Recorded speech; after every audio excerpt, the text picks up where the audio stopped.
Perkenalkan, nama saya Safira Ducayani, NPM 24540024, Prodi Ilmu Perpustakaan. Saat ini saya akan membahas materi tentang pengantar manajemen perpustakaan. Perkembangan manajemen dibagi 4 periode. Yang pertama, teori manajemen ilmiah. Periode ini menjelaskan jika peran manajer memegang kendali penuh atas karyawannya. Yang kedua, teori organisasi klasik. Pada periode ini dikemukakan jika organisasi merupakan gabungan individu yang mempunyai bakat dan dapat diarahkan untuk mencapai tujuan organisasi. Yang ketiga, hubungan manusiawi. Aliran ini disebut juga sebagai neoklasik, di mana aliran ini muncul karena ketidakpuasan terhadap pendekatan klasik yang tidak menghasilkan efisien produksi. Yang keempat, manajemen modern. Periode ini dibangun atas dua konsep utama, yaitu teori perilaku organisasi dan manajemen kuantitatif. Definisi manajemen. Manajemen memiliki 3 kata kunci utama, yaitu yang pertama, proses. Artinya cara sistematik untuk menjalankan suatu kegiatan yang dimulai dari proses perencanaan, perorganisasian, pergerakan, dan evaluasi. Yang kedua, sumber daya. Mencakup pemimpin, pekerja, dan sarana prasarana untuk menunjang pekerjaan. Yang ketiga, tujuan. Merupakan sesuatu yang ingin dicapai oleh sebuah organisasi. Elva Rahma, Mahlini, Gustina, Erlita 2022. Manajemen merupakan aktivitas menyelesaikan sesuatu dengan bantuan manusia dan sumber daya lainnya. David Body 2008.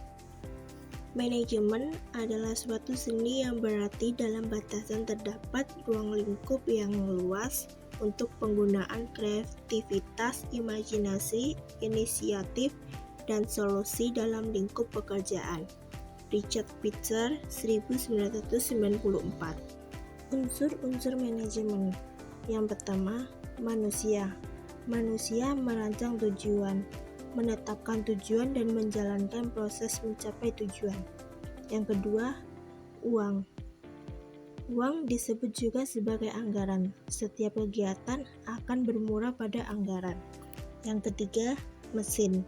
Kemajuan teknologi membuat manusia terdorong untuk menggunakan alat teknologi sebagai alat mewujudkan tujuan. Yang keempat, metode. Merupakan suatu cara yang diterapkan manusia mencapai tujuan. Yang kelima, material. Material disebut juga sebagai perlengkapan atau kelengkapan yang dibutuhkan manusia untuk mencapai tujuan. Contoh ATK, perabotan, DCB. Pasar. Tempat di mana transaksi dilakukan. Kriteria pasar. Kriteria pasar di dalam perpustakaan harus memenuhi beberapa syarat, antara lain, yang pertama, ada permintaan dan penawaran. Yang kedua, ada tempat perpustakaan. Yang ketiga, ada unsur penyediaan informasi. Yang keempat, ada staf layanan. Yang kelima, ada pemustaka. Yang keenam, ada aturan layanan dan saksi. Tujuan manajemen. Tujuan manajemen memiliki kriteria seperti yang disampaikan oleh Des, Blumkin, dan Taylor. Yang pertama, dapat diukir. Ukuran ketercapaian tujuan dapat dilihat dengan menggunakan indikator. Yang kedua, spesifik. Tujuan harus dijelaskan secara rinci dan runtun tentang apa yang diinginkan. Yang ketiga, kesesuaian. Tujuan yang digagas harus disesuaikan dengan visi dan misi organisasi. Yang keempat, realistis. Tujuan yang harus dibuat dapat dicapai dengan sumber daya organisasi yang dimiliki. Yang kelima, tepat waktu. Organisasi harus memiliki timeline dapat mencapai tujuan. Fungsi manajemen. Yang pertama, controlling. Yang kedua, accounting. Yang ketiga, planning. Yang keempat, organizing. Sekian dari saya. Assalamualaikum warahmatullahi wabarakatuh.